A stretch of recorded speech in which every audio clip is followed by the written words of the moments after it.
Right, top right-hand corner, brilliant white against a fermented broiling crimson. Surely that is life. It draws the eye to the sky so that all else fades to background.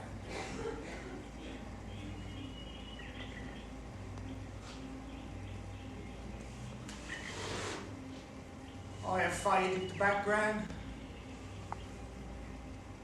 I am the background. Dead man's dreams. Nah.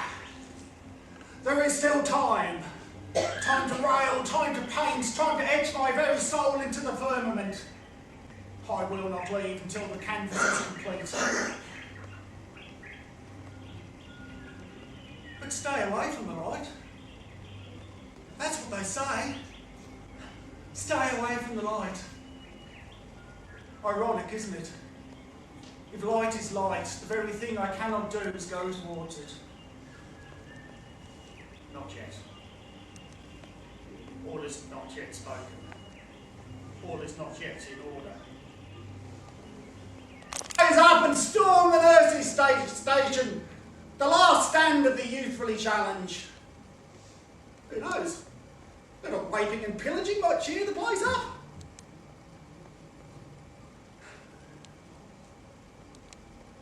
How I long to smell the fresh air, to see the beach, the far horizon.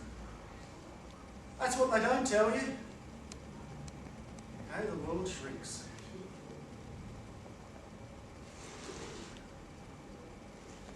Rain was good. For a while. Till the usual shit returned.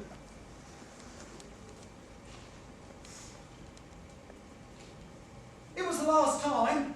I needed to get out of it. Yeah. I seem to have heard that before, Ray. You know I'll pay you back. Maybe. But that's not really the point. What are you going to spend it on in here anyway?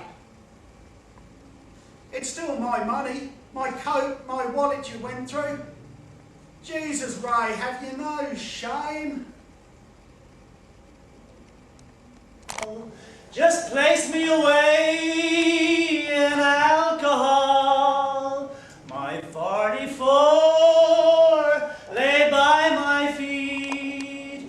Please tell them all I'm just asleep. Please tell them all I'm just asleep.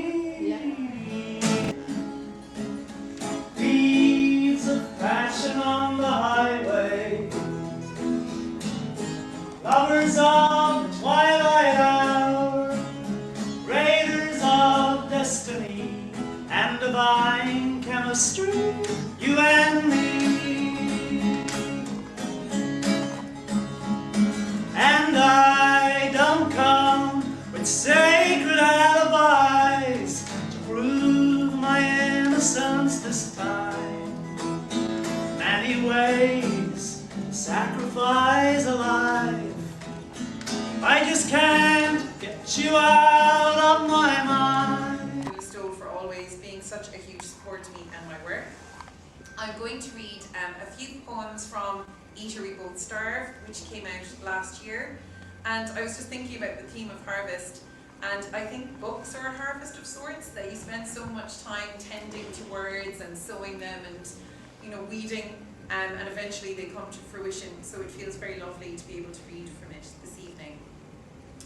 I'm a vegetarian, and I have been since I was about 6 or so, which, as you can imagine, my mother loved. It was very awkward, and in East Cork, when I was a child, no one had heard of a chickpea.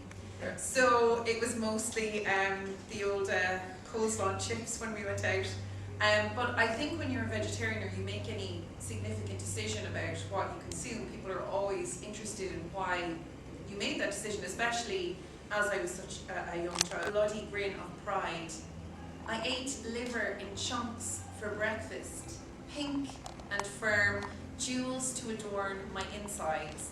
I gloried in the feel of flesh the exertion of the tube. Holding my mother's hand in the English market, I saw them. Turkey chandeliers, plucked, bruised purple eyelids, dainty light bulbs. Their smell, fresh as the insides of my mouth. Mother stroked my hair. There. I refused to eat meat, became pillowy, meek. She hid mussel under mashed potato. I tasted its tang in soup. Eat up, my parents said. I could not swallow. My skin goose pimple yellow, doctors drew blood in tiny, regular sips. Teeth turned to glass and shattered in my mouth. Looking tick called the Skerta. So this is a celebration of haymakers and bloodsuckers. We look back on golden sunsets. At times we played in woods all day. We reminisce about those romantic pursuits like going to the bog and making hay. We recall our tired youthful bodies sleeping under crafted quilts till well past dawn. But all these mellow memories disappear like dust when we think of the cursed Skerton. The bloody Skerton of Éirinn that the memory cuts to the quick. It leapt from the hay to our bodies, this horrible, insatiable tick. It pounced like a vampire of Transylvania and practiced Count Dracula's darkest of arts and favoured one spot above all others, the young boy's most tender and private of parts. In those days we still held a mehel where you worked with grandparents, uncles and aunts, but they could tie string around long trouser legs while the young lads all wore short pants, which gave the Skerton easy access to his breakfast, dinner and tea. And of all the young lads in the hayfields, the Skerton's all-time favourite was me. Some would cling to my shins and my thighs, others chewed at my hands and fingers. Those pains have eased with the passage of time, but the memory of the other one lingers. The one that clung to my young manhood, till I thought my life blood would clot.